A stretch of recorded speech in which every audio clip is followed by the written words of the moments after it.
November மாதம் முழுதும் குடும்பத்தில் இறந்து போனவங்களுக்காக நம்ம திருப்பலி ஒப்பு கொடுக்குறாங்க.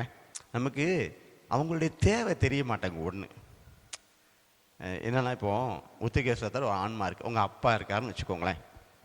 அவர் விண்ணகம் செல்றதுக்கு எத்தனை திருப்பலி தேவை அது தெரியணும் முதல்ல. ஏன்னா சில ஆன்மாக்களுக்கு 100 திருப்பலி, சில ஆன்மாக்களுக்கு 300 திருப்பலி தெரியாதுங்க, நிறைய தேவைப்படுது. இப்போ நீங்கள் அவங்க இறந்து போன அன்னைக்கு மட்டும் திருப்பலி கருத்து கொடுக்குறீங்கன்னு வச்சுக்கோங்களேன்.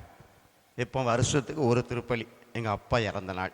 சிலர் என்ன பண்ணுவாங்க, நவம்பர் மாதத்தில் 2 திருப்பலி, நவம்பர் மாதம் 1, 2 மாதம். இப்போ 2 திருப்பலி கொடுத்தீங்கன்னா உங்கள் வாழ்க்கை முழுவதும், நீங்கள் ஒரு 20-30 வயசில் உங்கள் அப்பாவுக்கு திருப்பலி வைக்க ஆரம்பிக்கிறேன்னு வச்சுக்கோங்களேன், உங்கள் வாழ்க்கை முழுவதும் பார்த்தீங்கன்னா 50 திருப்பலி 60 திருப்பலி தான் கொடுத்துருப்பீங்க.